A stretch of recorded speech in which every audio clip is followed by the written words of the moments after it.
हालांकि यहाँ पे टेक्निक का प्रयोग किया गया है। नेक्स्ट हेडिंग कीजिएगा,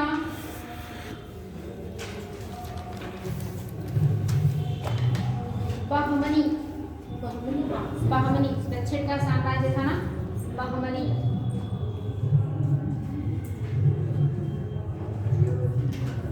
बहमनी इसमें नोट कीजिएगा,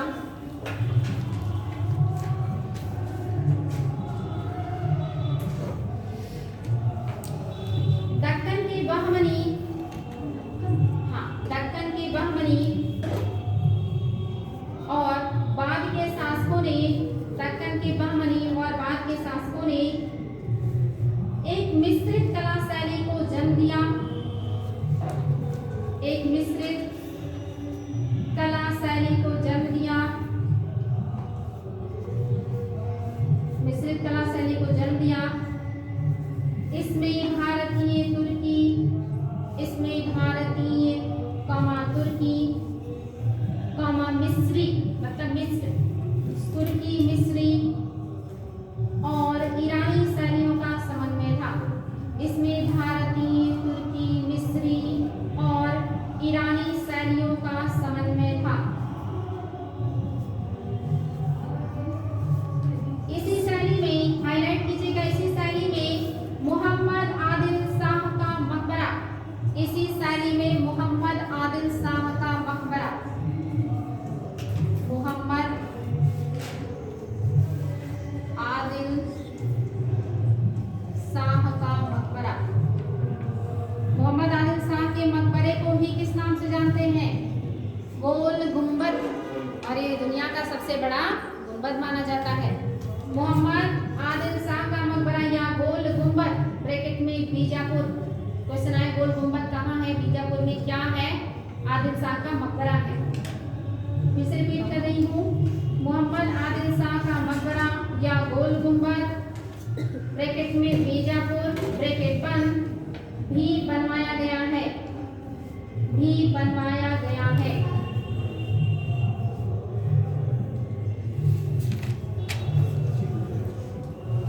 आगे हैदराबाद में, आगे हैदराबाद में सन 1591 में, हैदराबाद में सन 1591 में, सन 1591 में मोहम्मद कुली कुतुब शाह द्वारा, मोहम्मद कुली कुतुब शाह द्वारा, हाईलाइट कर लीजिएगा, बहुत इंपॉर्टेंट है। मोहम्मद कुली कुतुब शाह द्वारा बनवाई गई मशहूर चार मीनार, मोहम्मद कुली कुतुब शाह द्वारा बनवाई गई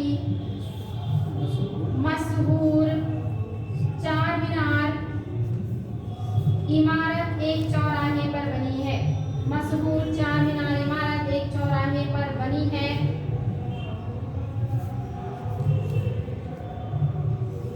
और इसकी दिशाओं से, और इसकी दिशाओं से चारों ओर रास्ते जाते हैं, चारों ओर रास्ते जाते हैं, दिशाओं से चारों ओर रास्ते जाते हैं। यानी ये आप जो चार मीनार पढ़ते हैं ना, ये जहाँ बना है इससे होके चारों दिशाओं पे रास्ते जाते हैं, चौराहे पे बना है, इसी को कहा जाता है चार मीनार। कहाँ है? हैदराबाद में। किसने बनाया है? कुली कुतुब शाह ने। पूछे दुनिया का सबसे बड़ा गुंबद, गोल गुंबद कहाँ है? बीजापुर में। किस शासक का ने बनवाया है? आदिल शाह ने। क्या है ये? मकबरा है मोहम्मद आदिल शाह का। ये सारे फैक्ट पूछे जाते हैं। अब नेक्स्ट हेडिंग कीजिएगा बंगाल, हेडिंग कीजिए बेटे बंगाल। सल्तनत काल खत्म कर दें, फिर आपको पानी पीने देंगे, उसके बाद मुगल काल पढ़ाएंगे, ठीक? हेडिंग कीजिएगा बंगाल।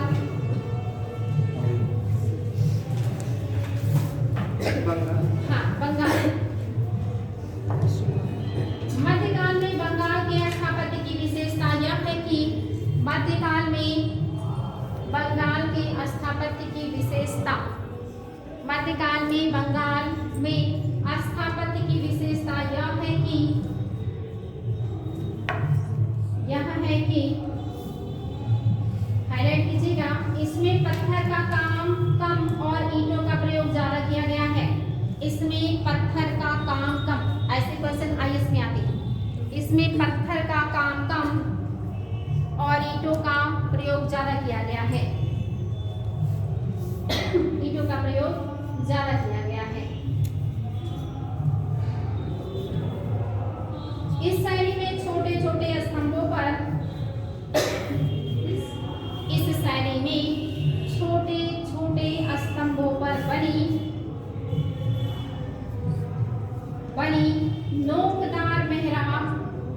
नोकदार मेहराब हिंदू मंदिरों की परंपरा के सजावट, नोकदार मेहराब हिंदू मंदिरों की परंपरागत सजावट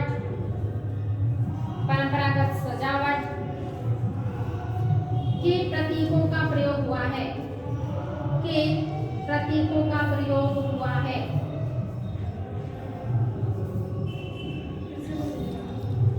हिंदू मंदिरों की परंपरागत सजावट के प्रतीकों का प्रयोग हुआ है। बात समझ में आ रहा है कि बंगाल में जो मुस्लिम शासक शासन कर रहे हैं, उन्होंने मुस्लिम शैली का प्रयोग तो किया ही है, गुंबद है, मेहराब है, स्तंभ है, लेकिन जो हिंदू मंदिरों में, हिंदू परंपराओं में, हिंदू स्थापत्य में जो चीजें होती हैं उसका भी मिश्रण है।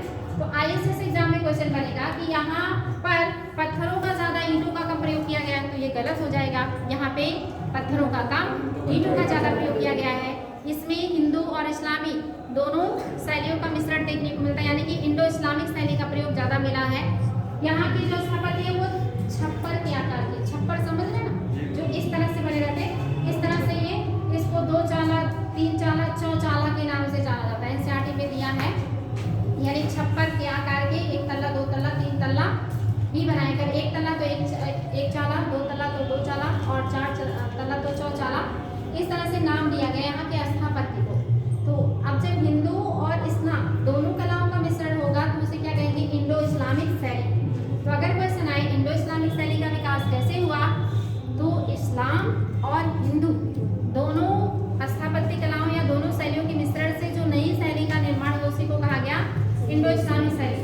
क्योंकि आप सभी को पता है कि जो अरेबियन है, जो तुर्की है, जो मुगल है, सब बाहर से आए, तो निश्चित ही उनके यहाँ भवन निर्माण की कुछ और कला डेवलप की, जैसे गुंबद का निर्माण, मेहराब का निर्माण और बहुत सारी अलग चीजें। लेकिन आपके यहाँ दूसरी तरह की चीजें, बीम का प्रयोग, पिलर्स का प्रयोग, मतलब सपाट छत ऐसे बनाए जाते थे स्थापत्य। तो निश्चित ही आपके यहाँ जिस तरह का स्थापत्य है आपको वही अच्छा लगेगा। आप कहीं और जाएंगे तो भी आप उसी तरह का बनवाना चाहेंगे जैसे आपने हमेशा देखी है। तो जो विदेशी आए यहाँ पे, उन्होंने जब यहाँ पे अपने लिए भवन, जो कि यहाँ पे आक्रमण करके वो बस गए, अब बस जाएंगे तो उनको घर की जरूरत पड़ेगी, विद्यालय की जरूरत पड़ेगी, इबादत खाने की जरूरत पड़ेगी, मतलब जहाँ वो पूजा करेंगे, जहाँ वो रहेंगे, जहाँ उनके बच्चे पढ़ेंगे, या दवाइयाँ करवाने के लिए हॉस्पिटल की जरूरत पड़ेगी। तो जैसे जैसे जरूरतें पड़ी वैसे वैसे उन्हें भवन निर्माण करवाना पड़ा। तो उन्होंने क्या किया, भवन निर्माण कराने के लिए अब आए तो यहाँ, लेकिन मिस्त्री कहाँ के रहेंगे, यहीं के रहेंगे, बट दिमाग में डिजाइन कहाँ का है, जहाँ से वो आए हैं, डिजाइन वहाँ का है, मिस्त्री यहाँ के हैं। अब उनको जब वो समझाएंगे, बनवाएंगे, तो निश्चित ही, क्योंकि यहाँ के व्यक्ति ने तो वो डिजाइन देखा नहीं है, वो तो आपके दिमाग में है, आप बताएंगे वो यहाँ का बनाएगा और उसने यहाँ का डिजाइन बनाया हुआ है, तो अपने आप उसका छाप आ जाएगा। जैसे आप शुद्ध, आपका मदर टंग भोजपुरी हो और आपसे कोई हिंदी बुलवाए, तो आपकी हिंदी में भी ना भोजपुरी का टोन आता है, आदमी समझ जाएगा आप यूपी या बिहार से बिलोंग करते हैं, क्योंकि वो आपके हिंदी में वो फ्लुएंसी नहीं रहेगी, वो जो टंग रहता है ना, उसकी जो मतलब ध्वनि निकलती है वो वहाँ से टच होती, पता चल जाता। जैसे किसी विदेशी से हिंदी बुलवाइए, कितना भी प्रैक्टिस करवा लीजिए, वो शुद्ध हिंदी नहीं बोल सकता, वो बोलेगा, समझ जाएंगे कि ये हिंदी इनको शुद्ध बोलने नहीं आता, ये प्रयास कर रहे हैं बोलने का। ऐसे ही हर जगह होता है, स्थापत्य में भी दिमाग तो वहाँ का है और बनाने वाले यहाँ के हैं, तो उन दोनों के मतलब मिश्रण से एक नई ही शैली डेवलप हो गई, जिसे कहा गया इंडो इस्लामिक शैली। इसलिए मैक्सिमम जो इमारतें मिलेंगी वो शुद्ध रूप से ना इस्लामी शैली में रहेंगी ना हिंदू शैली में रहेंगी, वो दोनों का मिक्सअप हो गया सल्तनत काल से, क्योंकि रीजन है ये कि बताने वाला दिमाग कुछ और है और बनाने वाले हाथ किसी और के हैं, इसलिए वो मिक्सअप हो जाता है और ये मिक्सअप हर जगह देखने तो बात समझ में आया? आगे बढ़े, चलिए। थक तो नहीं है आप लोग? थक है? अच्छा, कोई नहीं, ये खत्म कर ले, फिर मुगल शुरू करते हैं ना नेक्स्ट क्लास में। आगे बढ़िए, नेक्स्ट पॉइंट लिखिएगा पंडुआ, वहीं का एक प्लेस है पंडुआ। ये क्वेश्चन आता है कि कहाँ पर ये मस्जिद है, तो आपको ये प्लेस का नाम याद होना चाहिए, इसको नोट करके रखिए। बंगाल में है पंडुआ, पंडुआ में ही एक मस्जिद, वो एग्जाम में बहुत ज़्यादा पूछा जाता है, तो उसी में नोट कीजिएगा। आगे कॉमा करके या नया लाइन बना के भी लिख सकते हैं। हाँ, पंडुआ में बनी विशाल मस्जिद अदीना का निर्माण, पंडुआ में बनी विशाल मस्जिद अदीना का निर्माण सिकंदर शाह ने करवाया था। वेरी इंपॉर्टेंट, बनी विशाल मंदिर अदीना का निर्माण, अरे सॉरी मस्जिद, अब लीजिए आप लोगों को समझाते समझाते हम भी आप पहले मस्जिद, हाँ मंदिर बोल दिया। मस्जिद का निर्माण, विशाल मस्जिद अदीना का निर्माण सिकंदर शाह ने करवाया था। अदीना का निर्माण सिकंदर शाह ने करवाया है। देखिए, एक मस्जिद आपने पढ़ा था अटाला, जिसमें ला है, ये कहाँ है? ये जौनपुर में, और जिसमें अदीना, अदीना जिसमें ना है, ये कहाँ है? बंगाल में। ये बच्चे बहुत ज़्यादा कंफ्यूज हो जाते हैं, अदीना पूछ लेता है ना, उन्हें लगता है कि अटाला पूछ रहा है और वो जौनपुर करके चले जाते हैं। तो इसलिए याद रखिएगा कि ये दो हैं, एक अदीना है और एक अटाला है। जो अटाला है वो जौनपुर में है और जो अदीना है वो बंगाल में। जो अटाला इसको सरकी सुल्तान ने बनवाया है और जो अदीना इसको कौन बनवा रहा है? नाम सिकंदर शाह। सिकंदर शाह। याद रखिएगा, मोस्ट इंपोर्टेंट फैक्ट है ये, बहुत कंफ्यूज होते हैं बच्चे, इसीलिए मैंने यहाँ ध्यान आकर्षित किया। आगे, यहाँ जलालुद्दीन मोहम्मद शाह, यहाँ जलालुद्दीन मोहम्मद शाह, जलालुद्दीन मोहम्मद शाह या एक लाखी का सुंदर मकबरा भी है, या एक लाखी का, ये आया है एक लाखी मकबरा कहाँ है?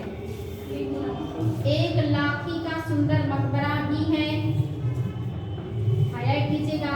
यहाँ की अन्य प्रसिद्ध इमारतों में, यहाँ की अन्य प्रसिद्ध इमारतों में लोटन मस्जिद, बड़ा सोना मस्जिद, यहाँ की अन्य प्रसिद्ध इमारतों में लोटन मस्जिद, बड़ा सोना मस्जिद, छोटा सोना मस्जिद, लोटन मस्जिद, बड़ा सोना मस्जिद, छोटा सोना मस्जिद और कदम रसूल मस्जिद, मोस्ट इंपॉर्टेंट, और कदम रसूल मस्जिद, कदम रसूल मस्जिद, छोटा सोना, बड़ा सोना और कदम रसूल मस्जिद है।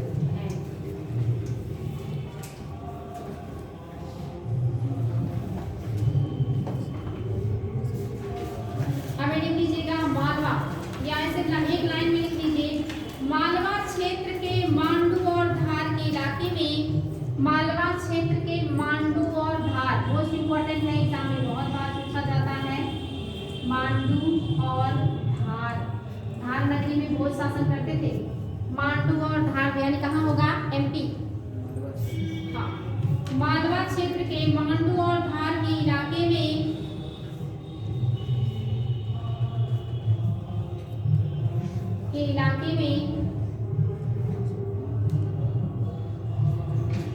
लाट मस्जिद, लाट मस्जिद और दिलावर खां मस्जिद, और दिलावर खां मस्जिद, मांडू में, हाईलाइट कर लीजिएगा, मांडू में जहाज महल, हाँ बेटे, जहाज महल, हिंडोला महल, तबेली महल, जहाज महल, हिंडोला महल, तबेली महल, ये सब क्वेश्चन आता है। हिंडोला महल कहाँ है, जहाज महल कहाँ है, ये कहाँ है, ये मालवा के मालवा क्षेत्र में कहाँ बताया मैंने, मांडू ऑप्शन में रहेगा मैच करने को। आपने लिखा जहाज महल और हिंडोला महल और तबेली महल, कामा होसंग शाह का मकबरा, होसंग शाह वहाँ के राजा हैं, हाँ, होसंग शाह, होसंग शाह, हाँ बेटी, होसंग शाह का मकबरा, कामा असरफी महल, असरफी महल तथा कई सुंदर दरवाजों का निर्माण हुआ है, तथा कई सुंदर दरवाजों का निर्माण हुआ है। जब थोड़े भारी भरकम नाम आए जैसे जहाज, हिंडोला, असरफी, तो ये सब कहाँ होगा, सब मांडू में है। और होसंग शाह का, ये बहुत ज्यादा पूछा जाता है। तथा कई सुंदर दरवाजों का निर्माण हुआ है। अब ये लिख लीजिएगा सूरी स्थापत्य, सूरी स्थापत्य,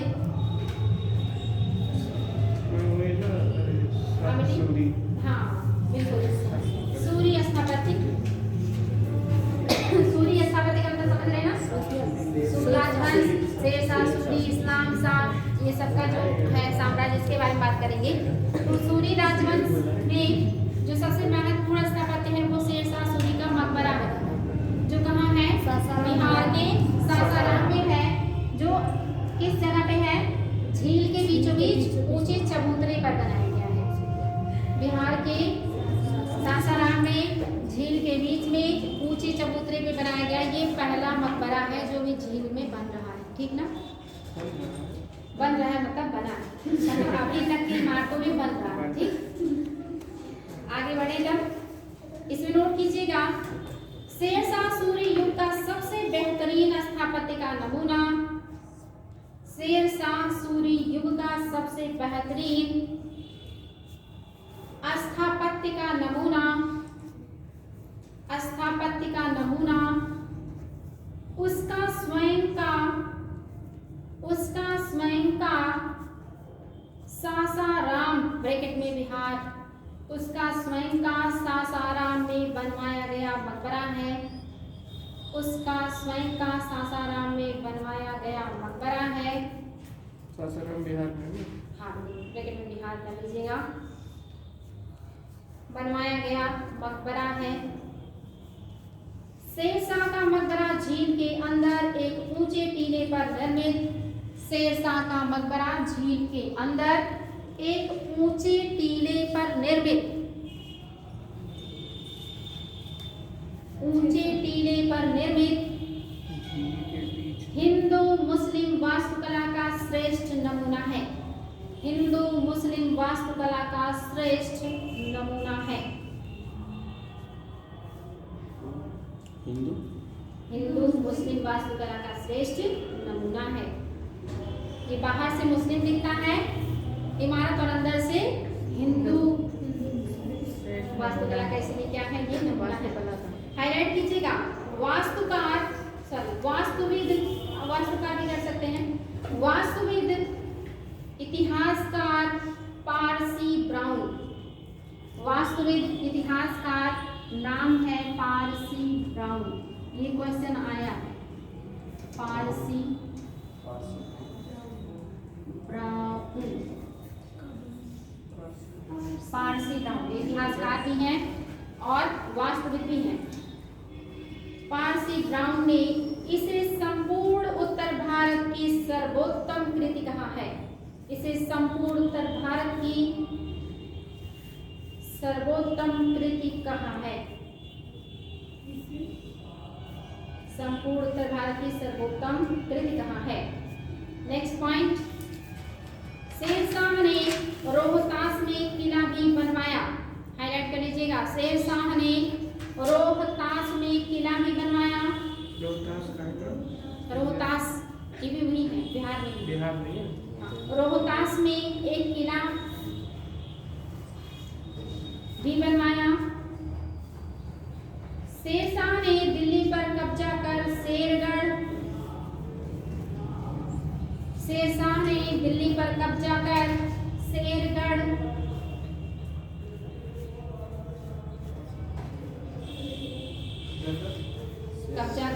शेरगढ़ की नींव डाली।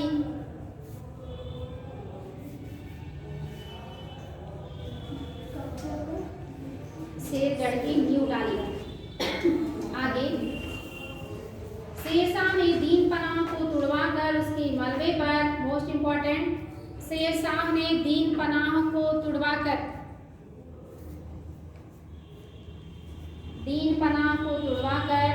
उसके मलबे पर पुराने किले का निर्माण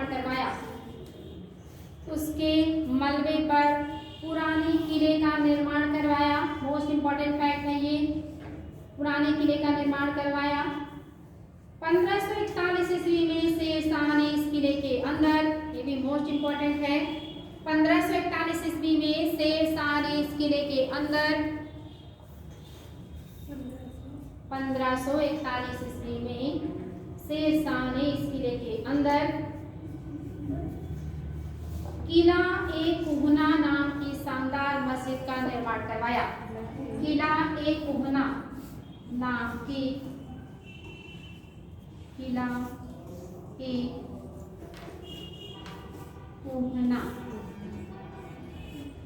एक सुंदर मस्जिद का निर्माण करवाया। मोस्ट इंपॉर्टेंट तथ्य है ये, किला ए कुहना नाम के एक सुंदर मस्जिद का निर्माण करवाया।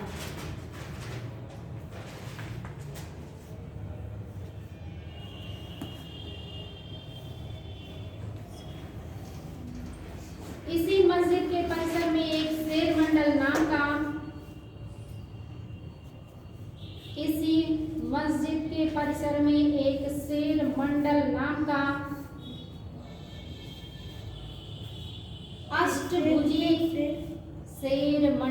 नाम का अष्टभुजीय दो मंजिला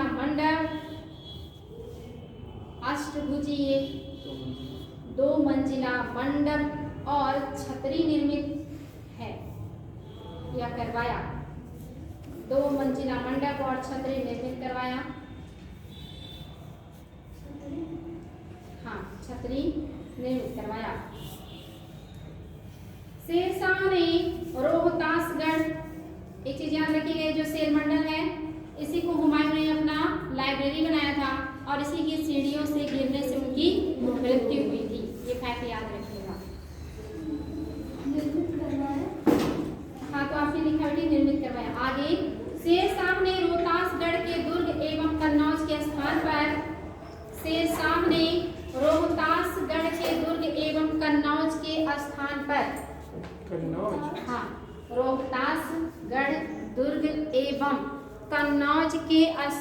पर शेरसूर नामक नगर बसाया था।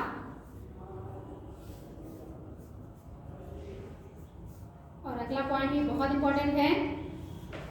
सन 1541 ईस्वी में उसने पाटलिपुत्र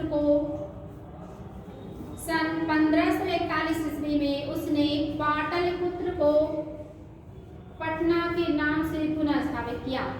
सन 1541 ईस्वी में उसने पाटलिपुत्र को पटना के नाम से पुनः स्थापित किया। ये आया है कि पटना की स्थापना किसने किया था या पाटलिपुत्र को पटना में किसने तब्दील किया है? शेरशाह सूरी ने 1541 में। पाटलिपुत्र की स्थापना किसने कराई थी? एंशिएंट हिस्ट्री में बताएं। अशोक ना। अरे मैं मजाक शत्रु उससे उसके पिता। बहुत महत्वपूर्ण क्वेश्चन है एंशिएंट हिस्ट्री का ये, जो पूछा जाता है। हाँ, आप सही उत्तर बताएं। पाटलिपुत्र नगर की स्थापना करी थी। हाँ, उदय। और इसको पटना में किसने तब्दील कर दिया? फिरोजशाह तुगलक ने। अरे सॉरी, तो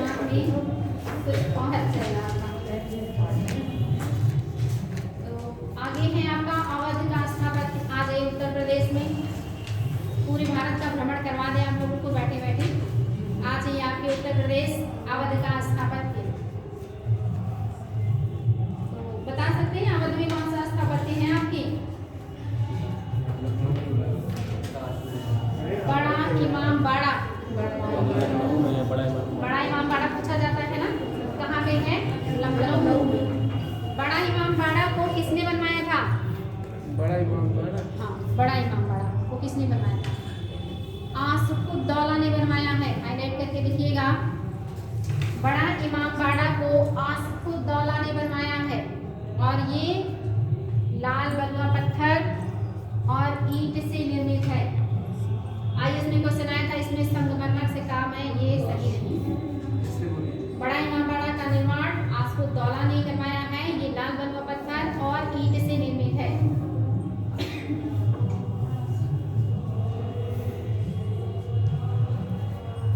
इसी के पश्चिम में या इसी के पश्चिमी हिस्से में रूमी दरवाजा बनवाया गया है। इसी के पश्चिमी हिस्से में रूमी दरवाजा बनवाया गया है। रूमी दरवाजा बनवाया गया है। इसी के पश्चिमी हिस्से में रूमी दरवाजा बनवाया गया है। छोटा इमाम बाड़ा, छोटा इमाम बाड़ा या हुसैनाबाद इमाम बाड़ा, छोटा इमाम बाड़ा या हुसैनाबाद इमाम बाड़ा मोहम्मद अली शाह ने बनवाया। छोटा इमाम बाड़ा या हुसैनाबाद इमाम बाड़ा मोहम्मद अली शाह ने बनवाया।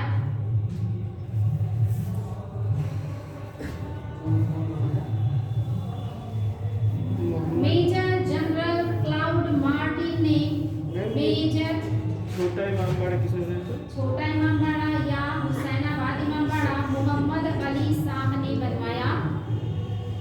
आगे major general Claude Martin, major general Claude Martin bracket में 1735 से 1800 ब्रैकेट बंद, 1735 से 1800 ब्रैकेट बंद ने कास्टैटिया 1735 से 1800 ब्रैकेट बंद ने कास्टैटिया कास्टैटिया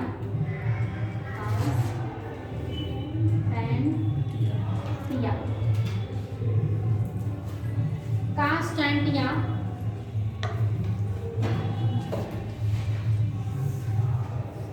या ला मार्टिनियर या ला मार्टिनियर या ला मार्टिनियर ला मार्टिनियर कास्टैटिया या ला मार्टिनियर नामक इमारत बनवाई, नामक इमारत बनवाई।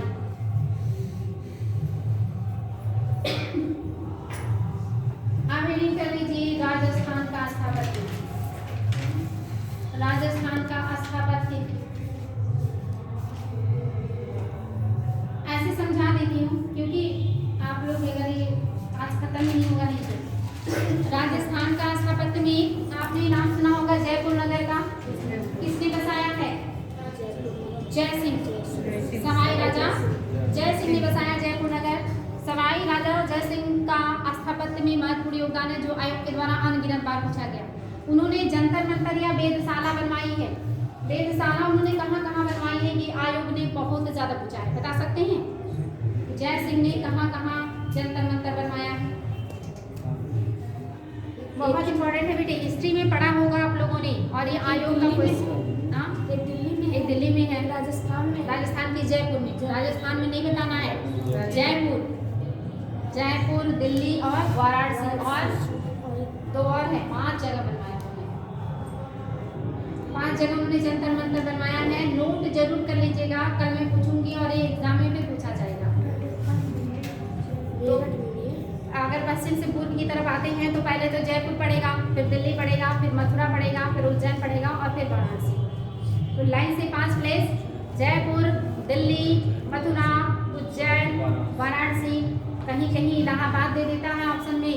आपको वहाँ बताना होगा कि नहीं वाराणसी है।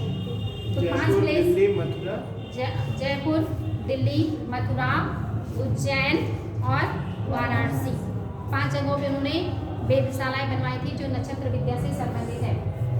जिस मोहम्मद शाही नामक पुस्तक इन्होंने लिखवाया जिसमें नक्षत्र विद्या के बारे में ज्ञान है। ये क्वेश्चन आया है जिज मोहम्मद शाही पुस्तक किससे जुड़ा है। अब इसके बारे में बता रही हूँ तो ये भी बता दिया आपको। इसी नक्षत्र जो वेधशाला इन्होंने बनवाई है उससे जुड़े हुए जो ज्ञान है वो जिस पुस्तक में लिखा गया वो है जिज मोहम्मद शाही जय सिंह के द्वारा लिखवाई गई पुस्तक है जो नक्षत्र विद्या। जय सिंह। जय सिंह ने जयपुर नगर में बताया है, 5 वेधशालाएं बनवाई हैं और उन्होंने ये नक्षत्र विद्या पे पुस्तक भी लिखवाया है। और इसके अलावा आपने नाम सुना होगा हवा महल भी है। हाँ बेटी, जिज मोहम्मद शाही, जिज मोहम्मद शाही। जयपुर को पिंक सिटी भी कहा जाता है। क्यों क्यों नाम है इसका पिंक सिटी? नाम बता सकते हैं? मतलब रीजन? पिंक कलर के पत्थरों का प्रयोग किया गया है कि भवनों में, इसलिए इसको पिंक सिटी से कहा जाता है। और भी बहुत सारी चीजें हैं और इसको खत्म करने का प्रयास कर रही हूँ मैं क्योंकि मुगल साम्राज्य भी आज मैं कोशिश करूँगी कि खत्म हो जाए। इसके बाद आपका बचा है ग्वालियर। ग्वालियर के किले का निर्माण ज्यादातर कैदियों को बंद करने के लिए या कैद करने के लिए किया जाता था। और ग्वालियर के किले में एक है तेली का मस्जिद, एक है सास बहू का मस्जिद। क्या विशेषता थी इसकी?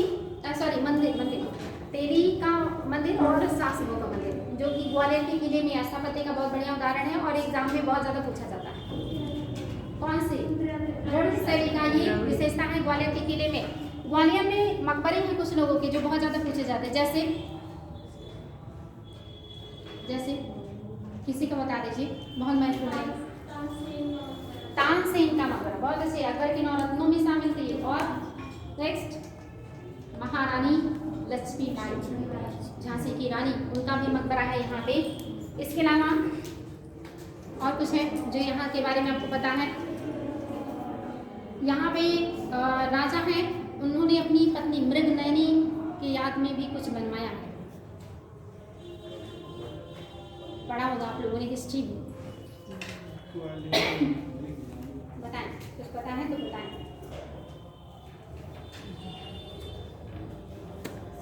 एक संत हैं, सूफी संत गौस मोहम्मद, जो अपने आप को कृष्ण का अवतार कहते हैं। ये क्वेश्चन आया है कि कृष्ण का अवतार कौन कहता है, तो ये है सूफी संत हैं गौस मोहम्मद, ये कृष्ण का अवतार कहते हैं। इनका भी जो मतलब समाधि स्थल है ग्वालियर में।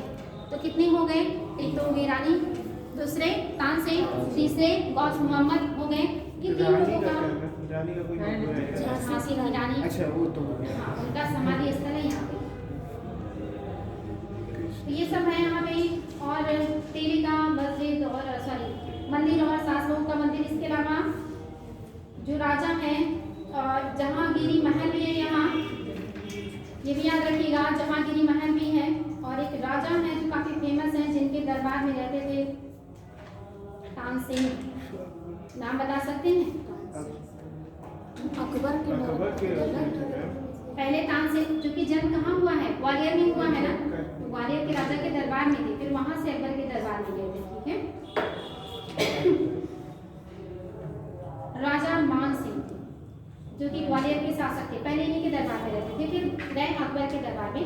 इनकी पत्नी थी जिनका नाम था मृगनयनी, इनकी याद में उन्होंने गुजरी महल बनवाया है। तो एक क्वेश्चन दिया था कि गुजरी महल कहाँ है, ये भी ग्वालियर में ही है, ग्वालियर के किले में। तो इतने सारे फैक्ट, पहला तो तेली का मंदिर, सास बहू का मंदिर, गुजरी महल और आपका रानी लक्ष्मीबाई का समाधि स्थल, तानसेन का और मोहम्मद गौस, ये सब कहाँ से जुड़े हुए हैं? ग्वालियर। अब आप लोग पानी पी लीजिए और फिर हम लोग पढ़ेंगे मुगल कालीन स्थापत्य।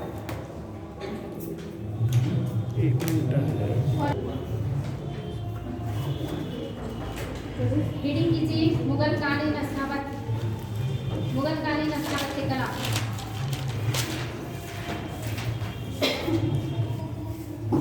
मुगल कालीन स्थापत्य कला।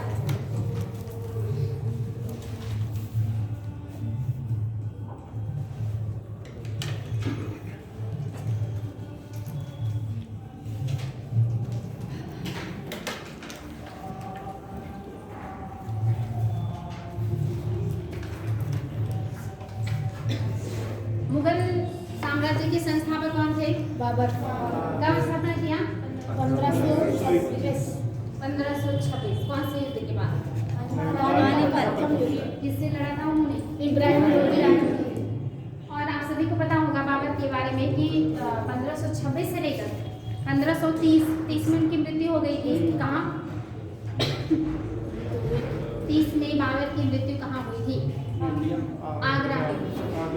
तो 26 में भी युद्ध लड़ा, 27 में भी युद्ध लड़ा, 28 में भी युद्ध लड़ा, 29 में भी और 30 में उनकी मृत्यु हो गई। लगातार जो ये 5 साल उन्होंने भारत में बिताए हैं वो कैसे रहे हैं? संघर्ष का काल रहा। तो अगर व्यक्ति संघर्ष में रहेगा तो क्या वो स्थापत्य निर्माण पे ज़्यादा ध्यान दे पाएगा? नहीं दे पाएगा। तो उन्हें इंटरेस्ट तो था, उन्होंने अपनी आत्मकथा लिखी है ना, क्या नाम है? बाबरनामा। बाबरनामा या तुझ के बाबरी कौन सी भाषा में है? तुर्की भाषा में। उसमें उन्होंने लिखा है कि मुझे स्थापत्य, मुझे प्रकृति, मुझे इन सब चीज़ों में बहुत इंटरेस्ट है, लेकिन मेरे पास वक्त नहीं है कि मैं इन सब चीज़ों को ध्यान दे पाऊँ। तो उन्होंने कुछ इमारतें बनवाई हैं और उन्हीं के टाइम में एक मस्जिद बना था जो उनके सेनापति ने बनवाया था, जो काफ़ी अभी तक मतलब कुछ समय तक काफ़ी चर्चाओं में रहता था, विवाद का विषय भी था। बाबरी मस्जिद बाबरी मस्जिद कहाँ पे था? अयोध्या में। और उनके जो वजीर या जो उनके मंत्री थे कौन थे जिन्होंने बनवाया था? पहले क्वेश्चन आता था, फिलहाल अभी आउट ऑफ मतलब उतना ट्रेंड में नहीं है, अगर पता है तो बता दीजिए। मीर बाकी। तो इनके बारे में 2 लाइन नोट कर लीजिएगा। बाबर के बारे में, मुगल वंश के संस्थापक बाबर ने वास्तुकला में, मुगल वंश के संस्थापक बाबर ने वास्तुकला में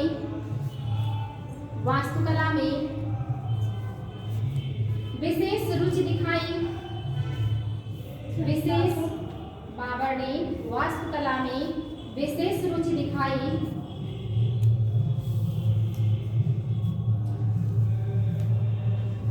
उसकी आत्मकथा बाबरनामा के अनुसार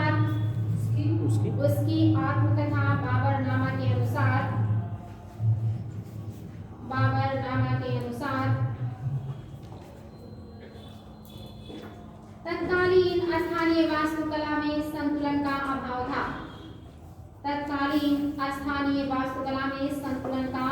था।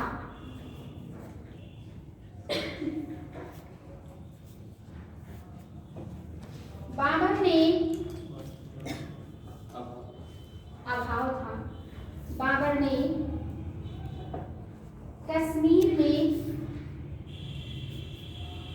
ने कश्मीर में निशांत बाग, ये क्वेश्चन आता है कि कश्मीर में कौन सा बाग लगाया था?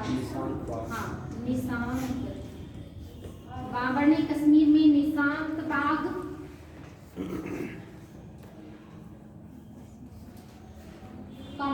लाहौर का शालीमार बाग तथा पंजाब के तराई में पिंजौर बाग, शालीमार बाग तथा पंजाब की तराई में पिंजौर बाग बहुत मशहूर है। उसने आगरा में ज्यामितीय आधार पर आराम बाग, हाईलाइट कर लीजिएगा, आराम बाग, पानीपत के काबुली बाग, आगरा में ज्यामितीय आधार पर आराम बाग, पानीपत के काबुली बाग में एक स्मारक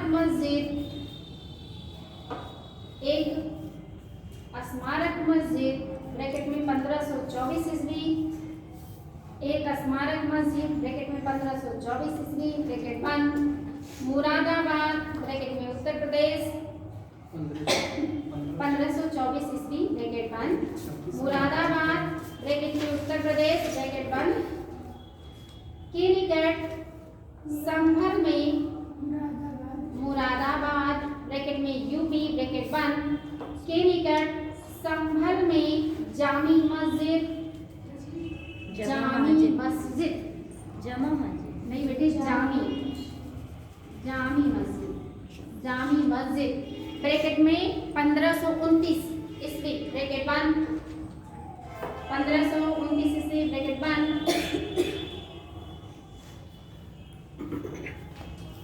बनवाया था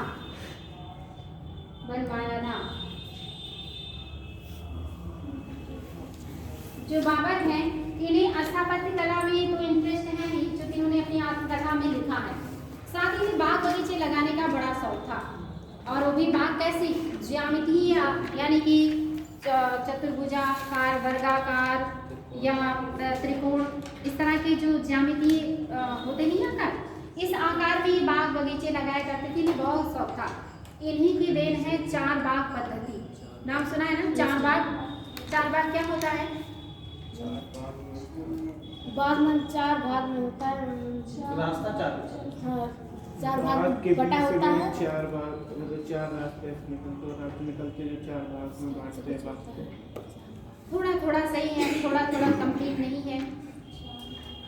किसी भी स्मारक के जब चारों कोनों पे बाग बनाया जाता है, सेम उसी डिजाइन का, उसी आकार का, उसी मतलब क्षेत्रफल का, सेम टू सेम, तब उसी को कहते हैं चार बाग पद्धति। तो किसने पहली बार शुरू किया है? बाबर ने। क्योंकि ज्यामितीय विधि से बाग लगाना बाबर ने ही शुरू किया था। इसके पहले भारत में इस तरह की विधि का प्रयोग नहीं किया जाता था। लोग ऐसे भी मन करता था। आपके यहाँ कोई बाग बगीचा दिखता है जो 4 कोण में हो, आयताकार में हो, त्रिकोण में हो, गोलाकार में, या इस तरह का कोई भी ज्यामितीय आकार? ये शुरू किसने किया है? बाबर ने। बाबर को बहुत इंटरेस्ट था। बाबर को नेचर में भी इंटरेस्ट था, प्रशासन में भी इंटरेस्ट था, स्थापत्य में भी था, लिखने में भी था। देखिए उन्होंने अपनी आत्मकथा खुद लिखा है। उन्होंने भारत की जलवायु, यहाँ के प्राकृतिक दृश्य, यहाँ के नगर, यहाँ के स्थापत्य, यहाँ के पेड़ पौधे, फूल पत्तियाँ, हर चीज़ का वर्णन किया अपनी आत्मकथा में। तो आत्मकथा में उन्होंने ये भी लिखा कि कोहिनूर की वर्तमान जो वैल्यू है वो पूरी दुनिया के जो लोग हैं वो 1.5 दिन भोजन कर सकते हैं। उस समय बाबर ने अपनी आत्मकथा में ये भी लिखा था। तो बाबर ने ये भी लिखा था कि यहाँ पे अच्छे किस्म के मतलब नस्ल के घोड़े और कुत्ते नहीं मिलते। तो ऐसे बहुत सारी चीज़ें उन्होंने लिखा। यहाँ की जलवायु अच्छी नहीं है, तो यहाँ का उन्होंने क्या था, स्थापत्य भी अच्छा नहीं है। उन्होंने कुछ स्थापत्य लेकिन बनवाए हैं, और खास करके उनकी जो बाग बगीचे हैं ये ज़्यादा फेमस है। तो क्वेश्चन आए कि चार बाग पद्धति को लाने वाला भारत में कौन है, तो कौन हो जाएंगे? बाबर। अच्छा, ये जो बाबर हैं इनके मृत्यु के बाद राजा कौन बनते हैं? हुमायूं। कब से कब तक?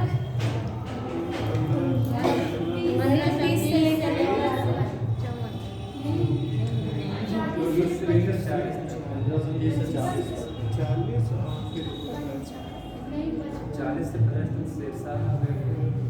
तो बहुत छोटा सा क्वेश्चन पूछा मैंने आप लोगों से, और इतना तो पता ही होना चाहिए। 55 तक, 30 से 55, 30 से 40 तक पहले शासन किया। 40 में इनको शेरशाह सूरी ने भगा दिया। 15 साल तक ये विदेशों में इधर उधर भटकते रहे मदद के लिए। 55 में वापस सिंहासन प्राप्त किया और 56 में मृत्यु हो गई। तो इस दरमियान आप देख रहे हैं कि इधर का ये जो 30 से 40 यानी कि 10 साल का समय है, इसी में जो भी काम करेंगे। आगे 15 साल तो वो भटकते रहे, और 1 साल मुश्किल से भी वो शासन नहीं किए, फिर उनकी मृत्यु हो गई। तो ये जो 10 साल का उनके पास समय है, इसमें इन्होंने कुछ छोटे मोटे काम किए, बाकी इन्होंने कुछ खास काम नहीं किया है। और इनके स्थापत्य में एकमात्र जो ज़्यादातर पूछा जाता है कि इन्होंने दीन पनाह नगर का निर्माण किया था। एक और नगर मोहम्मद तुगलक ने क्या बसाया था? मोहम्मद तुगलक ने कौन सा नगर बसाया था? जहांपना। तो ये कंफ्यूज मत होइएगा, जहांपना और दीन पनाह में। जहांपना नगर किसने बसाया है? MBT ने। और दीन पनाह किसने बसाया है? हुमायूं ने।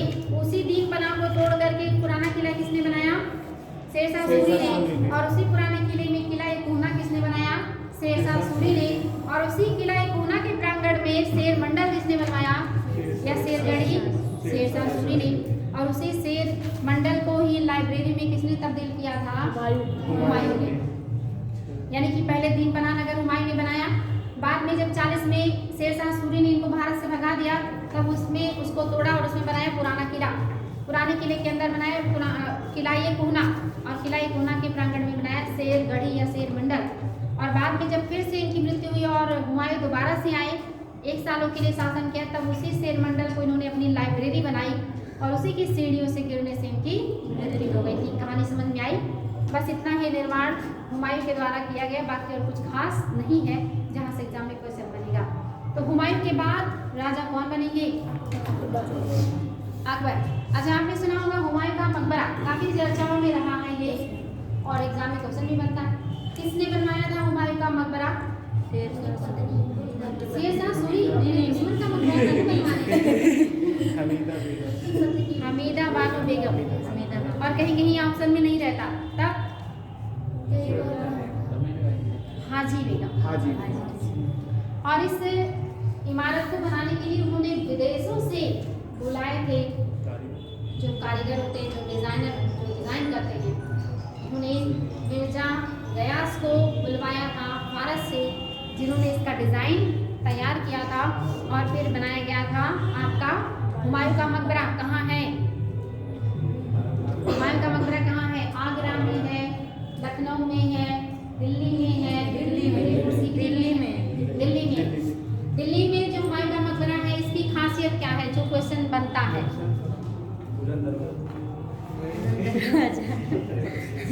ताजमहल से मिलता जुलता है। ताजमहल का पूर्वगामी कहा जाता है इसे, ठीक है। और इसमें लाल बलुआ पत्थर का प्रयोग किया गया है। इसके गुंबद सफेद संगमरमर के। पूछे कि किससे बना है, तो लाल बलुआ पत्थर से बना है। पहली बार इसमें साइंटिफिक तरीके से दोहरे गुंबद का प्रयोग किया गया है। अगर क्वेश्चन आए कि साइंटिफिक तरीके से या बेहतरीन तरीके से, शानदार तरीके से दोहरे गुंबद का प्रयोग कौन सी इमारत में मिलता है? हुमायूं के मकबरे में। ये क्वेश्चन आए कि पहली बार 4 बाग पद्धति का प्रयोग कौन से मकबरे में किया गया है? हुमायूं के मकबरे में। बात समझ में आया? और जो आपके राजा मतलब एक और भी रहे हैं जिन्हें शाह बुलंद कहा जाता था, जिनको औरंगजेब के बड़े भाई थे, वो मार दिया औरंगजेब ने, उनका भी मकबरा यही है। सरकार ने उसके लिए समिति बनाई है ना, उनका ढूंढने के लिए इसी मकबरे के अंदर ही उनको दफन किया गया था। क्योंकि लगभग यहाँ 12 से 14 मुगल व्यक्ति हैं जिनका समाधि बनाया गया है हुमायूं के मकबरे के अंदर ही, काफ़ी बड़ा है। तो ये कुछ फैक्ट, एक तो ये ताजमहल का पूर्वगामी है, दूसरा इसको हाजी बेगम ने बनवाया है, तीसरा दोहरे गुंबद का प्रयोग किया गया है, चौथे 4 बाग पद्धति भी बना है, 5वां लाल बलुआ पत्थर का प्रयोग किया गया है, और ये दिल्ली में है। इतने सारे फैक्ट याद रखिएगा, बहुत महत्वपूर्ण है। तो और ये बना कब है? अकबर के काल में बना है। हुमायूं की मृत्यु के बाद, हुमायूं के काल में ये नहीं बना है। हुमायूं का इसे कोई लेना देना नहीं है। इसके बारे में एक राइटर ने या एक विद्वान ने, उन्होंने ये भी कमेंट किया कि वफादार पत्नी का अपने पति के लिए खूबसूरत तोहफा। ये कमेंट किया गया है कि कौन से इमारत के लिए ये बात कही जाती है, तो ये किसके लिए है? हुमायूं का मकबरा। हुमायूं के बाद राजा कौन बने? अकबर। कब बने? 1556। कितने वर्ष के थे? 13 वर्ष कुछ महीने, 14 वर्ष के भी नहीं थे। कहाँ पर थे उस समय? उस समय अकबर कहाँ पर?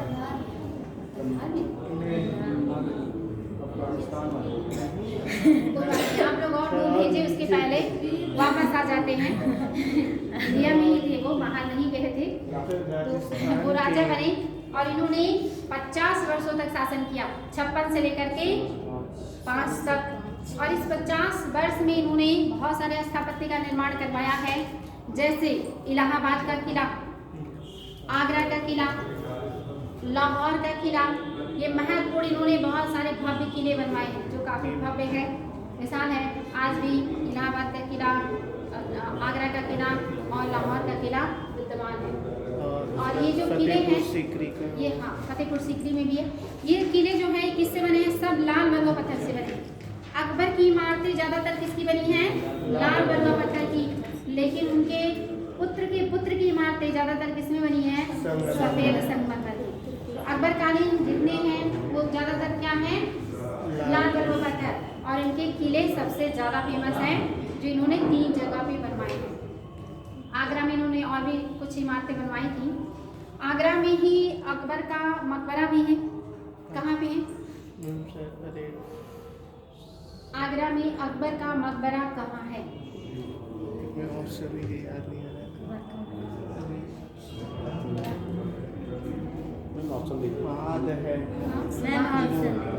ऑप्शन मुझे भी नहीं याद। आप बताएं, आप क्या होगा? किसी को नहीं याद? आगरा में, अगर आगरा ऑप्शन में हो तब तो ठीक है, लेकिन कभी कभी ना आगरा ऑप्शन में नहीं रहता। सिकंदराबाद में, जैसे दिल्ली में बहुत सारा इलाका है ना, ऐसे ही आगरा में बहुत सारे इलाके, बहुत सारे नगर हैं। वहाँ सिकंदराबाद में है अकबर का मकबरा, जिसे किसने बनवाया है? अकबर के समय में शुरू हुआ, लेकिन कंप्लीट किया उनके बेटे जहांगीर ने। जो उस समय के जितने धर्म हैं, हिंदू, इस्लाम, ईसाई, बौद्ध, सबकी स्थापत्य की उसमें क्वालिटी देखने को मिलती है। अकबर कैसे राजा थे? धर्मनिरपेक्ष। तो उनका मकबरा भी कैसा है? धर्मनिरपेक्ष है। बहुत ही सादगी भरा, बहुत ही सुंदर और बहुत ही खूबसूरती से उसको धर्मनिरपेक्ष तरीके से बनाया गया। तो याद रखिएगा, अकबर द ग्रेट का मकबरा आगरा के सिकंदराबाद। अकबर ने अपनी राजधानी आगरा से ट्रांसफर कर लिया था कहीं और। फतेहपुर सीकरी आगरा से 36 किलोमीटर दूर है। फतेहपुर सीकरी, जहाँ पर उनके एक मतलब संत थे, सूफी संत, जो उनके गुरु थे, जिनके दर्शन के लिए वो पैदल जाया करते थे उनके दरगाह पर। और कहते उन्हीं के आशीर्वाद से सलीम का जन्म हुआ था, जिन्हें जहांगीर कहा गया। और इसीलिए उन्होंने अपने पुत्र का नाम भी सलीम रखा था और प्यार से सेखू बाबा कहते थे। तो उन्होंने फतेहपुर सीकरी को क्या बनाया? अपनी राजधानी। और फतेहपुर सीकरी में उन्होंने बहुत सारे स्थापत्य का निर्माण किया। बहुत ही खूबसूरत है फतेहपुर सीकरी। वहाँ पे अकबर के द्वारा बनाए गए स्थापत्य हैं बहुत ज़्यादा, जिसमें एक है बुलंद दरवाजा। बुलंद दरवाजा का निर्माण अकबर ने कौन से युद्ध को जीतने के उपलक्ष्य में करवाया? गुजरात विजय के उपलक्ष्य में। और एक क्वेश्चन आया है, बुलंद दरवाजा लाल बलुआ पत्थर का बना है और इस पर सफेद संगमरमर का काम किया गया है। किसका बना है? लाल बलुआ पत्थर का, लेकिन काम सफेद संगमरमर से किया गया है। यहाँ पे जोधाबाई का महल है। जोधाबाई हिंदू थी ना, तो उनका जो महल है वो हिंदू परंपरा में बना, जैसे तुलसी का चौरा, ताके, मूर्तियाँ, इस तरह की चीजें बनाई गई हैं। पंचमहल है। क्वेश्चन आता है कि अकबर कालीन कौन सा स्थापत्य है जो बौद्ध बिहारों के तर्ज पे बना या बौद्ध कला के तर्ज पे बना है? तो पंचमहल। ऊपर की कच्छ छोटे होते चले गए हैं, नीचे का सबसे बड़ा पिरामिड जैसा है और ये बौद्ध स्थापत्य से प्रभावित है। यहाँ पे इन्होंने बीरबल का कोठी भी बनाया, बीरबल का महल बनवाया और तुर्की सुल्तान की कोठी भी बनवाई है। इसके अलावा सलीम चिश्ती का यहाँ पे दरगाह भी है। सलीम चिश्ती के लिए इन्होंने दरगाह भी बनवाया है। ऐसा इन्होंने बहुत सारे यहाँ पे इमारतें बनवाई हैं जो बहुत ज़्यादा महत्वपूर्ण हैं एग्जाम के दृष्टिकोण से। इसके बाद कौन आते हैं? अकबर के बाद जहांगीर को आप सभी जानते होंगे कि उन्हें स्थापत्य में कम इंटरेस्ट था। उन्हें ज़्यादा इंटरेस्ट किसमें था? चित्रकला में। इसीलिए चित्रकला का स्वर्णकाल जहांगीर के काल को कहा जाता है। वो कहते थे कि अगर कोई व्यक्ति, ये कई सारे व्यक्ति मिलकर एक चित्र बना दे तो मैं बता दूंगा कि किस व्यक्ति ने इस चित्र का कौन सा पार्ट बनाया है। वो इतने ज़्यादा पारखी थे। तो अगर उनका इंटरेस्ट चित्रकला में रहेगा तो निश्चित ही वो स्थापत्य में कम इंटरेस्ट लेंगे, लेकिन फिर भी उन्होंने अपने पिता के मकबरे को कंप्लीट करवाया। और उन्हीं के टाइम पीरियड में अहमदुद्दौला का मकबरा बना।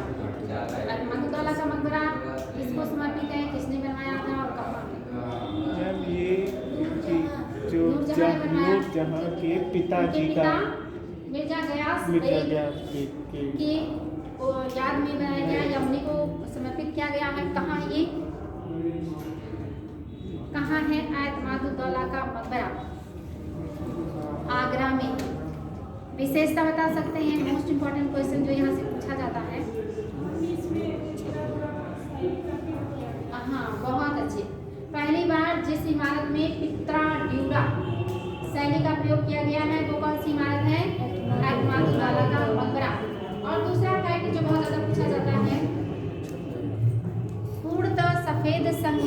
की बनी हुई पहली इमारत ये एतमादुद्दौला का मकबरा। कितने फैक्ट? कहाँ है? आगरा। किसने बनवाया? नूरजहां ने। किसका मकबरा है? एतमादुद्दौला, उनके पिता का है। कौन सी शैली का प्रयोग किया गया है? पिट्रा ड्यूरा शैली का पहली बार यहाँ प्रयोग किया गया है। और पूर्णतः सफेद संगमरमर का बना हुआ पहला इमारत है ये। इतने सारे फैक्ट आयोग के द्वारा पूछे गए हैं। पिट्रा ड्यूरा शैली क्या है? ये भी क्वेश्चन आया, बताएं किसी को पता है? पत्थर की नक्काशी उसमें की जाती है, डिजाइन में जैसे पत्तियां, फूल, चित्र इस टाइप से बनाया जाता है। पत्थर का मतलब उकेर के उसमें बनाया जाता है। बेटे सही तो जा रहे हैं, कुछ मिस कर रहे हैं, कुछ मिस हो रहा है, बता सकते हैं? कोई और बता सकता है क्या है पिट्रा ड्यूरा? संगमरमर के ऊपर बहुमूल्य रत्नों से किया गया काम, बहुमूल्य रत्नों से, बहुमूल्य पत्थरों से जो पत्तियां, फूल, टहनियाँ, डिजाइन बनाए जाते हैं, जैसे खूब सुंदर सा कपड़ा, उसके ऊपर मोती से, धागे से, सितारे से कढ़ाई कर दीजिए, जैसे आलेखन टाइप से। आलेखन। तो जो आप संगमरमर के ऊपर जो काम किया जाता है ना, कीमती पत्थर, कीमती चीज़ों से, उसी को कहा जाता है पिट्रा। जैसे ये दीवार है, मान लीजिए संगमरमर का है, अब इसको आप और खूबसूरत बनाना चाहते हैं और इस पर बहुमूल्य मोती, हीरे, सोने, चांदी, पत्थरों का उपयोग करके और सुंदर सुंदर इसमें फूल पत्तियाँ बना दीजिए। जैसे आजकल दीवारों पे आप लोग देखेंगे ना, डिज़ाइन लोग बनवा रहे हैं, वो और महंगा पड़ता है, पेंट से महंगा पड़ता है। तो वैसे ही पहले के टाइम में लोग संगमरमर में करवाते थे। पहले लोग कितने अमीर थे, आजकल आप लोग पेंट से डिज़ाइन बनवाते हैं, वो सोने, चांदी, हीरे जवाहरात से डिज़ाइन बनवाते। और अब हो तो लोग तोड़ ले जाएंगे, तोड़ के ले भी गए। तो वही था क्या, पहले जो आक्रमण होता था इन्हीं सबको तो लूटते थे। मंदिरों में जो सोने लगे रहते थे, मूर्तियाँ, जो बौद्ध विहारों में जो सोना चांदी इकट्ठा रहता था, जो मस्जिदों में, मकबरों में जो ये जड़े रहते थे। कौन था जो सिंहासन ही उठा ले गया, तख्ते ताऊस, जिसमें कोई नहीं रहा था, और बहुत सारे बेशकीमती उसमें चीज़ें लगी थी। कौन ले गया था? कब ले गया था? 1700 आगे 1700 तो बहुत है, शताब्दी है फिर था।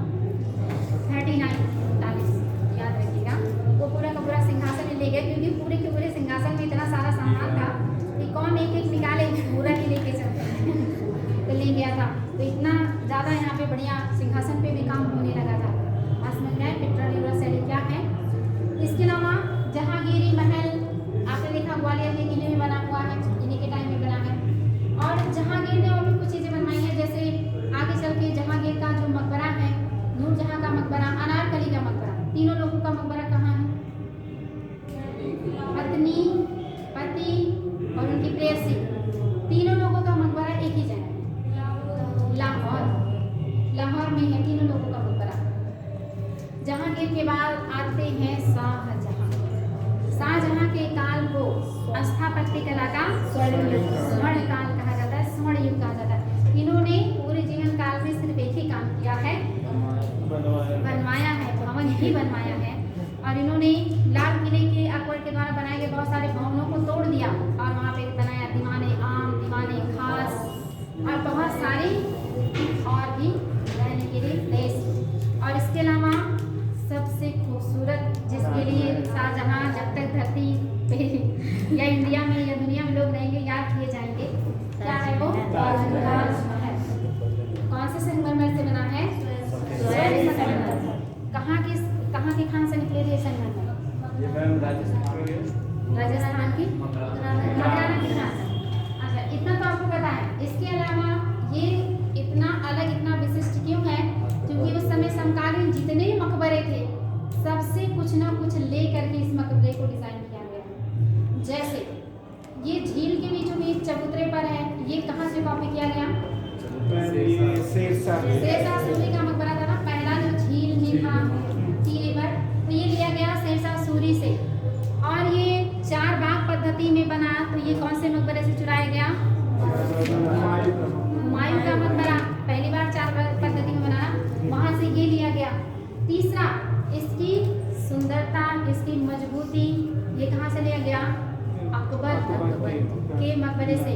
और होशंग शाह का मकबरा मांडू, यहाँ से भी लिया गया है।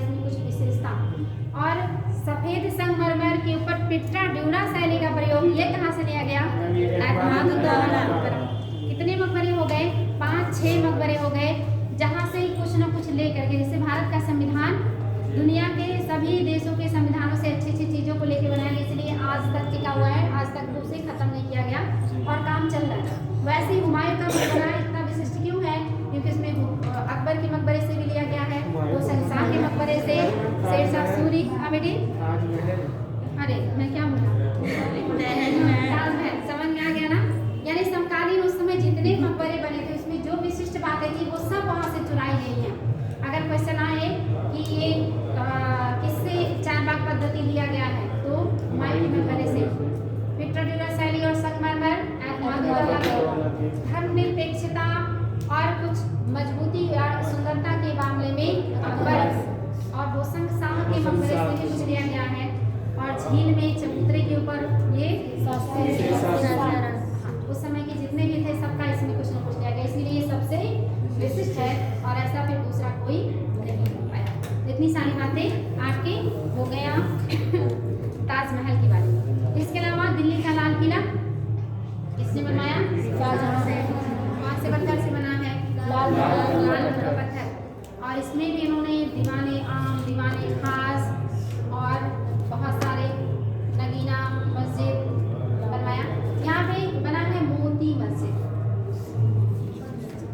मोती मस्जिद किसने बनवाया था? बहुत इम्पोर्टेंट है। आगरा के किले में मोती मस्जिद किसने बनवाया था?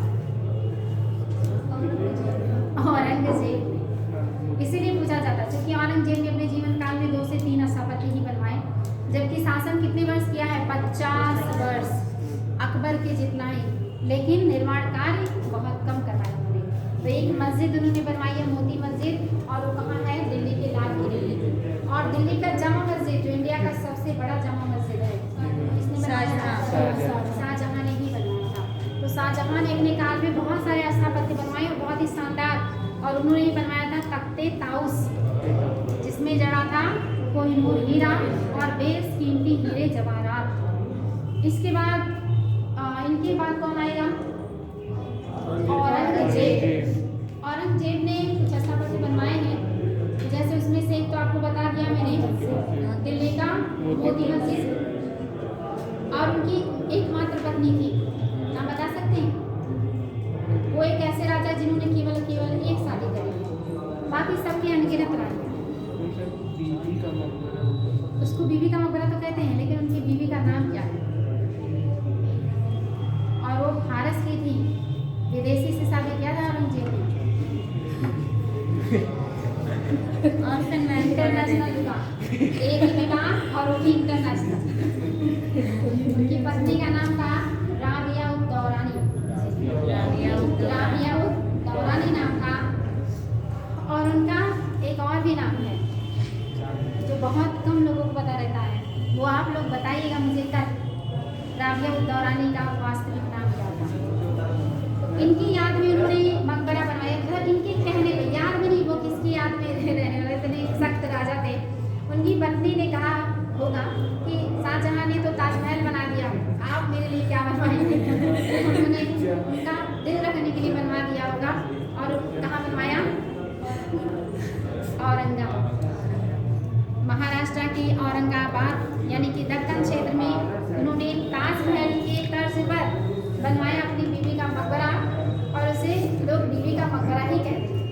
और उसे दक्कन का ताज भी कहते हैं, ताजमहल का फूहड़ नकल भी कहते हैं, क्योंकि बनाने का प्रयास तो किया गया ताजमहल जैसा, लेकिन बना नहीं, इसलिए उसे ताजमहल का फूहड़ नकल, दक्कन का ताज, बीवी का मकबरा, ताजमहल का उत्तरगामी, ऐसे शब्दों से संबोधित किया जाता है।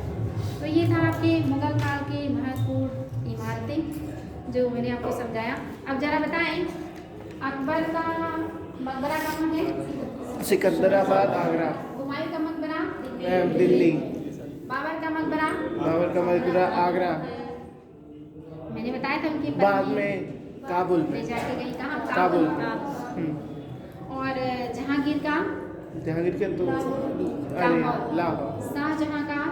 मैम आगरा कहाँ? ताजमहल उनकी पत्नी के बगल, ताजमहल के बगल। और औरंगजेब का? औरंगाबाद। औरंगाबाद उनकी बीवी के पास। दो लोग हैं जिनका मकबरा अकबर का भी तो मैम शायद वैसे ही है। हाँ, जोधाबाई को भी उन्हीं के ही बगल बगल में में। रखा गया। तो जैसे आपके हो गए कौन कौन हो गया, जहांगीर हो गए, अकबर हो गए, जहांगीर को भी शाहजहां तो हो गए, वहाँ औरंगजेब। उनके बगल में हाँ, नूरजहां के बगल में। जहाँ तो अरे ये मैम है, उनकी पत्नी साथ साथ में बना दिया गया है। तो अगर पूछ रहे कि कहाँ है तो पता रहना चाहिए। आप सभी को पता होगा औरंगजेब को सबसे ज़्यादा समस्या दक्षिण से हुआ। हाँ। सबसे ज़्यादा समय उन्होंने दक्षिण में इन्वेस्ट किया, सबसे ज़्यादा पैसा भी दक्षिण में इन्वेस्ट किया और वहीं पे उनकी मृत्यु हुई और उनका मकबरा भी वहीं बना दिया गया। ये थे मकबरे महत्वपूर्ण शासकों के जो मुगल काल के हैं। इसमें से कुछ बातें नोट करवा दें, हेडिंग कर लीजिएगा। आगरा का किला, इसमें कौन कौन सी बातें हैं ये बता दें आपको। आगरा का किला, आगरा का किला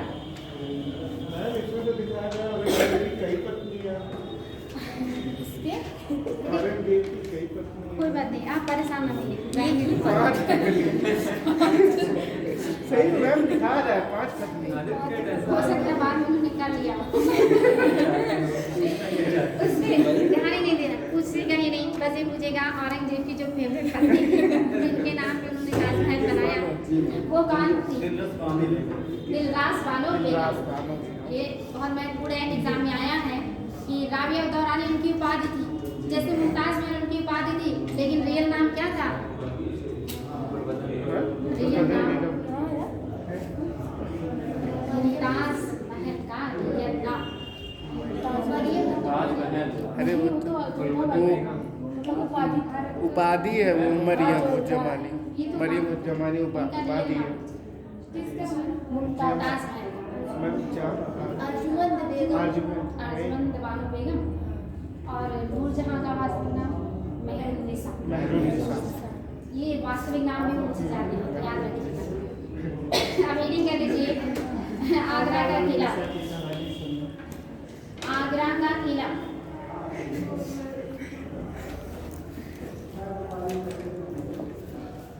आगरा के किले में दरवाजा है, एक को लाहौरी दरवाजा कहा जाता है और एक को दिल्ली दरवाजा। ये जो दिल्ली दरवाजा है इस पर अकबर ने 2 वीर योद्धाओं के मतलब शरीर घोड़े पे बैठा हुआ बनवाया है। वो कौन थे जिनकी वीरता से इतने प्रेरित हुए अकबर कि दरवाजे के मेन गेट पे दोनों तरफ घोड़े पर सवार उन वीर योद्धाओं का मूर्ति बनवाया है। इतने प्रभावित थे। नाम बता सकते हैं? वो कहीं आक्रमण किए थे। ऑप्शन गोरा बादल, जैमल फत्ता, दोनों कोई नहीं। दोनों अच्छा, जब बनवाया है तो कोई तो होगा ही ना। चांद है जैमल फत्ता, जैमल और फत्ता। ये चित्तौड़ के जो राजा है ना, यहाँ के राजाओं ने कभी समर्पण नहीं किया। यहाँ अजीत सिंह थे जो राणा प्रताप के बाद हुए थे, उन्हीं के ये सेनापति थे जैमल और फत्ता। ये अकबर को इनको हराने में ना हालत खराब हो गई थी और वो भी बहुत ज़्यादा मतलब गलत तरीके से दरवाजा खुला, पैसे दे करके, घूस दे करके मतलब दरवाज़ा खुलवाया था अकबर ने, तब जा करके जीत पाए थे। तो यहाँ पे लड़ते हुए बहुत वीरता से लड़े थे जैमल और फत्ता और उनकी वीरता से प्रभावित होकर के अकबर ने उनका बनवा दिया था मूर्ति गेट पर, लाल किले के गेट पे, जो उन्होंने आगरा में बनवाया था। आगरा में जो अकबर ने बनवाया है वो है दीवाने आम, इसके अलावा दीवाने खास और जामा मस्जिद, मोती मस्जिद। क्या क्या है याद रखिएगा। दीवाने आम है यहाँ पे, जो कि इस किले में शाहजहां ने बनवाया है, याद रखिएगा। आगरा के किले में दीवाने आम शाहजहां ने बनवाया था। दीवाने खास ये भी शाहजहां ने बनवाया है। दीवाने आम 1627 में शाहजहां ने बनवाया है आगरा के किले में। दीवाने खास 1637 ईस्वी में शाहजहां ने बनवाया है किले मतलब लाल किले में आगरा के। और दीवाने आम को बनाया 1627। 10 साल बाद 1637 में दीवान खास बनवाया। और मोती मस्जिद 1564 में मोती मस्जिद शाहजहां ने बनवाया है आगरा के किले में। वो मोती मस्जिद तो औरंगजेब, लेकिन जो आगरा में है ये शाहजहां ने बनवाया है। जामा मस्जिद 1564 में शाहजहां 1664 बोली मोती मस्जिद 1500 में तो ये है क्या नाम है अकबर 1605 तक थे। हाँ 1664 हो गया है सही। जामा मस्जिद ये 1648 में जहां आरा बेगम ने बनवाया था इसी किले में। जामा मस्जिद जहां आरा बेगम ने 1648 ईस्वी में इसी किले में बनवाया था। साथ ही यहाँ पे जहां आरा बेगम जहां आरा बेगम खास महल भी है यहाँ पे। लाल किले में खास महल है, मीना मस्जिद है, मीना मस्जिद, मुसम्मन बुर्ज भी है लाल किले में। मुसम्मन बुर्ज नगीना मस्जिद भी है इस किले में। हाँ मुसम्मन बुर्ज है, नगीना मस्जिद है, रंग महल है, नौबत खाना, अंगूरी बाग, शाहजहां महल, शीश महल, शाहजहां महल और शीश महल। यहाँ पे शीशे का जड़ाव काम किया गया है। ये सारे आपके कहाँ हैं? आगरा में। नेक्स्ट है आपका फतेहपुर सीकरी हेडिंग कर लीजिएगा। फतेहपुर सीकरी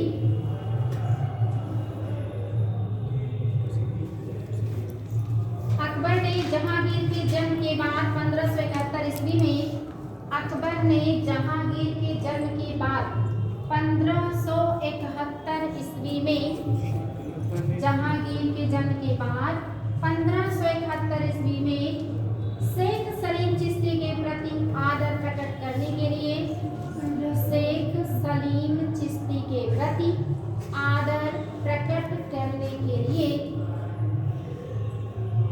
फतेहपुर सीकरी का निर्माण का आदेश दिया। फतेहपुर सीकरी के निर्माण का आदेश दिया।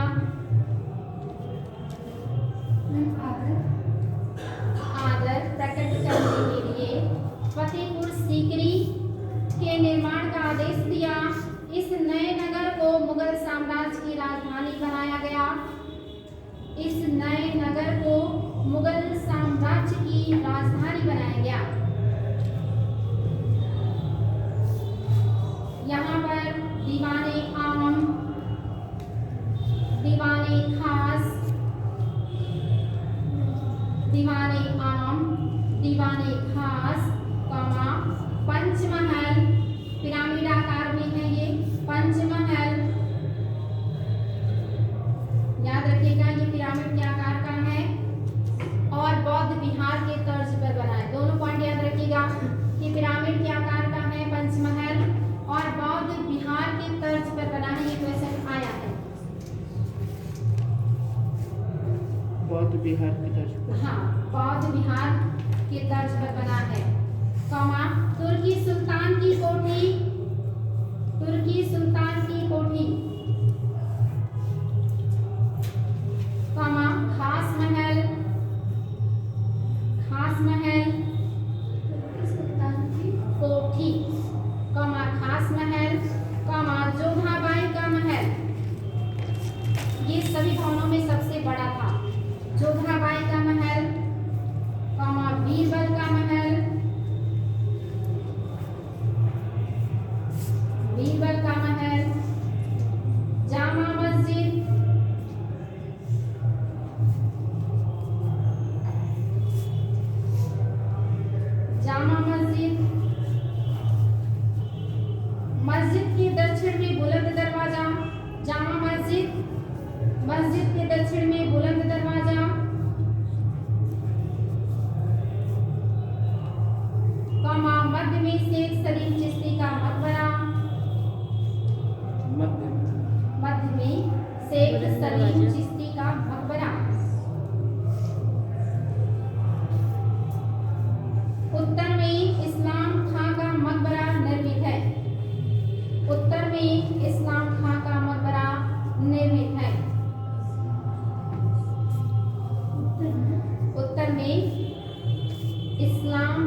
नेक्स्ट हेडिंग मैंने बोला है एतमादुद्दौला का मकबरा।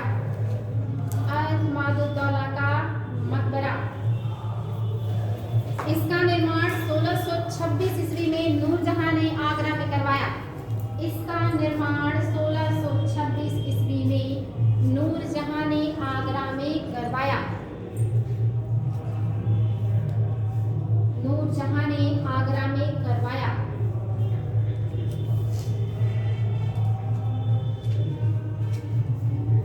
यह प्रथम ऐसी इमारत है जो पूर्ण रूप से सफेद संगमरमर से निर्मित है। यह प्रथम ऐसी इमारत है मुगल काल की जो पूर्ण रूप से सफेद संगमरमर से निर्मित है। सफेद संगमरमर से निर्मित है, हाईलाइट कर लीजिएगा। सर्वप्रथम इसी इमारत में पिट्रा ड्यूरा नाम का जड़ाव काम किया गया।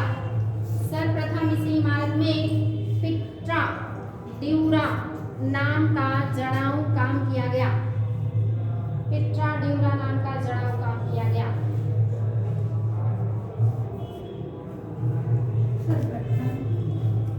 सर्वप्रथम इसी इमारत में पिट्रा ड्यूरा नाम का जड़ाव काम किया गया। नेक्स्ट हेडिंग मरियम जमानी का मकबरा। या ऐसे समझ लीजिए, मरियम जमानी किसे कहा जाता था? जोधा अकबर, मतलब जोधा, हाँ, जो अकबर की पत्नी थी। तो इनका भी कहाँ बना दिया गया है? अकबर के मकबरे के पास ही बना दिया गया। तो ये समझ गए होंगे। और ताजमहल के बारे में मैंने आपको समझाया है। क्या नोट करा दें? नहीं मैम, याद रहेगा। इसको यूनेस्को ने कब अपनी सूची में शामिल किया? सबसे पहले 1983 में पहला भारत का इमारत, जो हालांकि इसके साथ साथ एलोरा और ये भी शामिल हुए थे। इसके साथ 3 इमारतें शामिल की गई थी। तो ये बना कब था, शुरू कब हुआ था?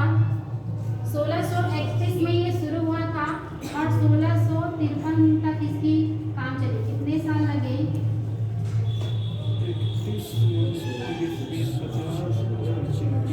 24। और जो यूनेस्को है वो कहता है कि 1632 में शुरू हुआ था और ये चला था 48 साल। 22 साल।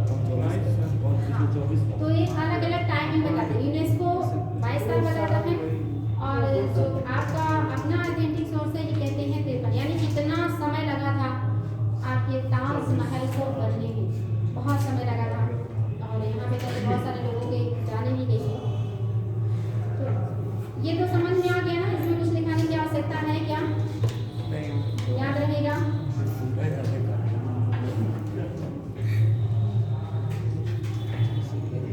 बीबी का मकबरा, बीबी औरंगाबाद, औरंगजेब ने औरंगाबाद में बनवाया था और अपनी बीवी को संबोधित किया था, जिनका नाम था दिलरास बानो बेगम और जिनकी उपाधि क्या थी? राबिया उद-दौरानी। नाम ये दोनों लिख लीजिएगा कि जो बीबी का मकबरा है, बीबी का मकबरा,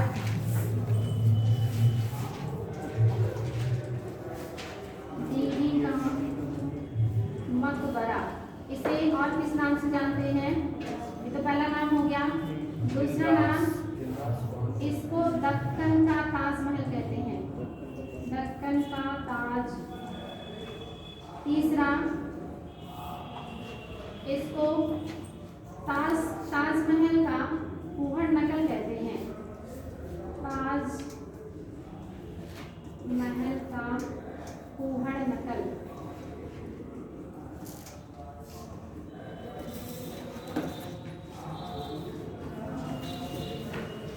और इसको ताज का उत्तरगामी भी कहते हैं, ताज का उत्तरगामी। और ये किसके लिए बना है?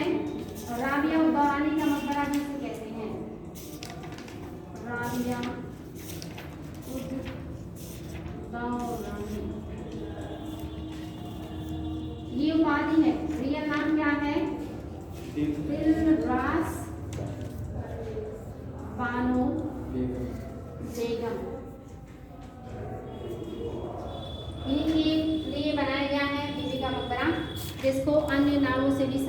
दिया जाता है, जो कहाँ है, महाराष्ट्र के औरंगाबाद में है, जिसको बनवाया है औरंगजेब ने। ताजमहल का पूर्वगामी में भी था ना, इस्माइल तौर पर पूर्वगामी नहीं बेटे, ये उत्तरगामी नहीं, पूर्वगामी पूर्वगामी है आपका ना हुमायूं का मकबरा। हुमायूं के मकबरे को ताजमहल का पूर्वगामी कहा जाता है और राबिया दौरानी के मकबरे को ताजमहल का उत्तरगामी कहा जाता है। कंफ्यूज ना होइएगा, ऐसे भी क्वेश्चन आएंगे।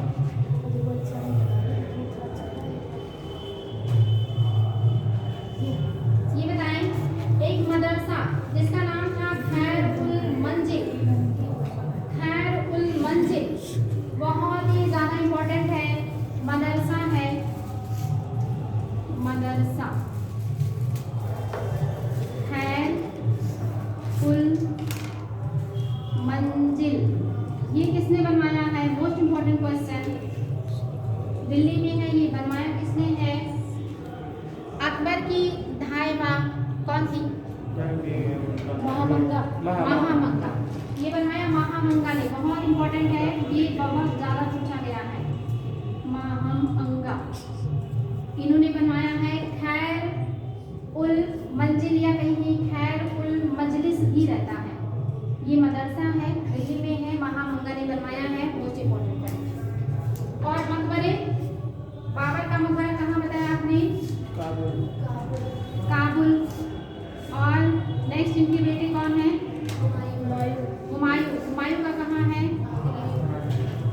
दिल्ली। और नेक्स्ट अकबर, इनका कहाँ है? हुमायूं का दिल्ली में और अकबर का आगरा। आगरा में कहाँ? सिकंदराबाद। सिकंदरा। नेक्स्ट जहांगीर, लाहौर। लाहौर। लाहौर में जहांगीर के अलावा और कौन है? नूरजहां और अनारकली, इनका भी यही है। नेक्स्ट शाहजहां, इनका कहाँ है? आगरा। नेक्स्ट औरंगजेब, इनका कहाँ है? औरंगाबाद, महाराष्ट्र। नेक्स्ट दारा सिको, इनका कहाँ है? दिल्ली में कहाँ है? हुमायूं के मकबरे में। मोहम्मद शाह का मकबरा पूछा गया है, लास्ट मुगल बादशाह जिन्हें क्या किया गया था? रंगून निर्वासित कर दिया गया था। रंगून वर्तमान में कहाँ है? म्यांमार में। हाँ, तो उनका भी याद रखिएगा। ये सारे मुगल बादशाह हैं, इनमें से कौन कौन है जिनका मकबरा विदेश में है? एक तो नाम यही होगा, बाबर, जहांगीर और ये मोहम्मद शाह। मोहम्मद मोहम्मद शाह ने क्या नाम है? शाह नहीं, बहादुर शाह बहादुर जफर। बहादुर। बहादुर शाह जफर, उनका मकबरा।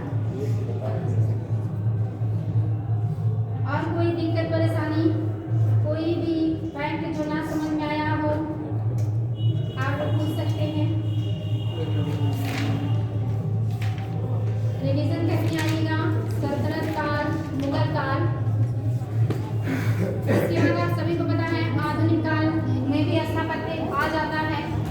आधुनिक काल में चूंकि विदेशी आते हैं, ब्रिटिश, आपके पुर्तगाली, फ्रांसीसी, डच, स्पेनिश, इस तरह के जो आए विदेशी, उसमें से फ्रांसीसी, पुर्तगाली और अंग्रेजों का यहाँ के स्थापत्य पे प्रभाव पड़ा और उनके आने से जो मेहराब हैं वो कैसे हो गए?